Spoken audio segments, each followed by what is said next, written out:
Como parte de sus investigaciones sobre los efectos del cambio climático, científicos australianos enviaron un robot debajo del suelo antártico, y lo que descubrieron está lejos de ser un paisaje inerte y oscuro, como se podría imaginar.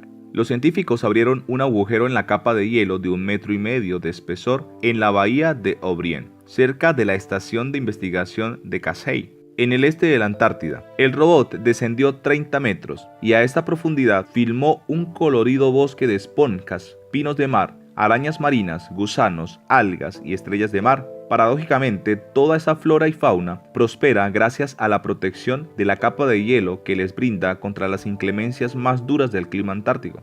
Los científicos que recogen periódicamente datos sobre la acidez, oxigenación y temperatura del agua de la Antártida decidieron enviar una cámara de video para recoger imágenes del ecosistema marino subacuático. La Antártida es un lugar fundamental para estudiar el impacto de las emisiones de dióxido de carbono en la acidificación de los océanos.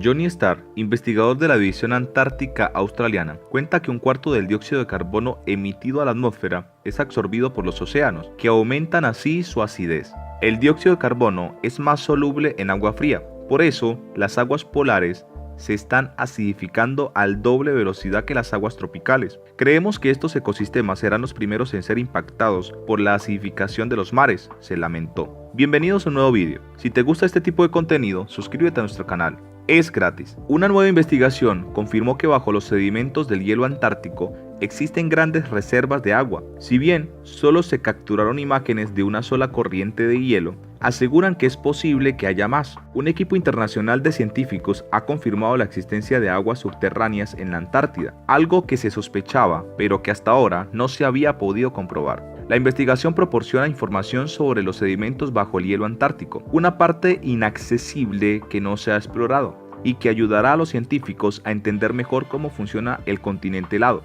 y cómo cambia en respuesta al clima. Las corrientes de hielo son importantes porque canalizan alrededor del 90% de hielo de la Antártida, desde el interior hasta los márgenes, explicó la autora principal del estudio, Chloe Gustafson, de la Universidad de California en San Diego. Los investigadores lograron su hallazgo gracias a un método geofísico electromagnético que utiliza las variaciones de los campos eléctricos y magnéticos de la Tierra para medir la receptividad del suelo, algo así como escanear el suelo para ver cómo se comporta el paso de las ondas. Se trata de la primera vez que se ha usado este método para buscar aguas subterráneas bajo una corriente de hielo glacial. Hemos obtenido imágenes desde el lecho de hielo hasta unos 5 kilómetros, incluso a mayor profundidad, explicó Kerry Kay, coautor del estudio.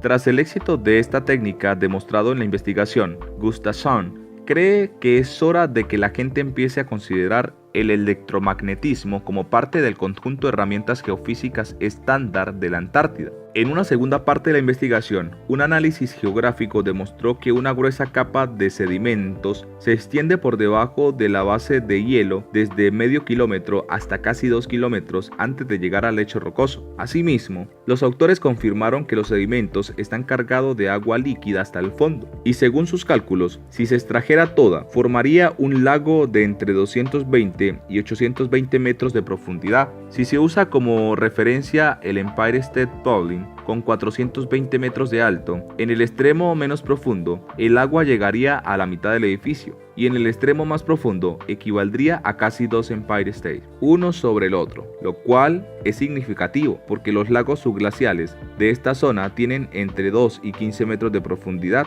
El equipo solo tomó imágenes de una corriente de hielo, pero probablemente haya agua subterránea debajo de más corrientes de hielo antártico, señalaron.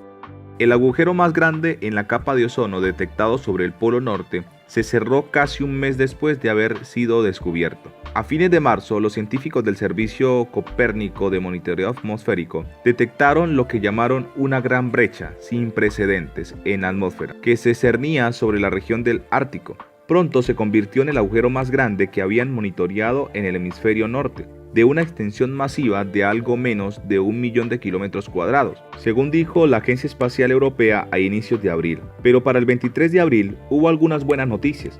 El agujero sin precedentes de la capa de ozono del hemisferio norte del 2020 ya no existe. La mayor parte de la capa de ozono de la Tierra se ubica a una altitud entre 10 y 40 kilómetros sobre la Tierra, en la estratosfera, la segunda capa de la atmósfera. La capa de ozono es uno de los escudos más efectivos contra rayos dañinos del Sol, la radiación ultravioleta. Un agujero en ese escudo podría afectar la velocidad de fusión del hielo, aumentar la presión sobre el sistema inmunitario de los organismos vivos y aumentar el riesgo de desarrollar cáncer de piel, cataratas para los humanos. Aunque ya antes había habido pequeños huecos en la capa de ozono sobre el Ártico, esta fue la primera vez que se pudo hablar de un agujero de ozono real en el Ártico, según CAMS. La organización dijo que el agujero de rápido crecimiento había sido resultado de condiciones climáticas inusuales sobre el Ártico. Unos fuertes vientos habían atrapado aire frío sobre las capas heladas del Ártico durante varias semanas seguidas y creó lo que los científicos llamaron un vórtice polar, una fuerza poderosa que gira sobre sí misma y genera suficiente impacto como para abrir un agujero en la capa de ozono de la estratosfera. Pero el vórtice polar se dividió en dos, permitiendo que entrara aire rico en ozono al Ártico, explicó CAMS. Según la organización, dijo a Euronews que el cierre también se debía a la ola de calor registrada en el Ártico la última semana, con temperaturas de hasta 20 grados centígrados, superiores a las normales de esa época del año. Este agujero de ozono en el Ártico en realidad no tiene nada que ver con los parones relacionados con el COVID-19, sino que fue causado por un vórtice polar inusualmente fuerte de larga duración, dijo CAMS en un tuit este domingo. Este agujero fue básicamente un síntoma del gran problema de agotamiento del ozono y se cerró debido a los ciclos anuales locales, no a una curación a largo plazo. Pero hay esperanza, la capa de ozono se está curando, pero lentamente. Aunque el agujero sobre el Ártico ahora está cerrado, los científicos dicen que podría abrirse nuevamente si las condiciones meteorológicas lo permiten. Mientras que un agujero sobre el Polo Norte es un evento raro, en los últimos 35 años ha habido un agujero mucho más grande abriéndose anualmente sobre la Antártica. Aunque su tamaño varía de año en año, no hay señales de que se cierre definitivamente en corto plazo. Al menos, ha habido una recuperación lenta desde que se prohibió el uso de CFC, clorofluorocarbones, en 1996. Los CFC son productos químicos utilizados en la fabricación de aerosoles, espumas, solventes y refrigerantes. Según la Organización Meteorológica Mundial, el agujero en el ozono ártico se ha reducido aproximadamente entre 1% y 3% por década desde el 2000. Hasta ahora, el agujero más pequeño registrado en la capa de ozono antártico fue en 2019, pero la WMO predice que no se espera que se cierre por completo, al menos hasta el 2050. Déjanos saber tu opinión. Si el vídeo te ha gustado, dale like y recuerda darle click a la campanita para que estés súper pendiente de los próximos vídeos con temáticas tan interesantes como este. Hasta la próxima.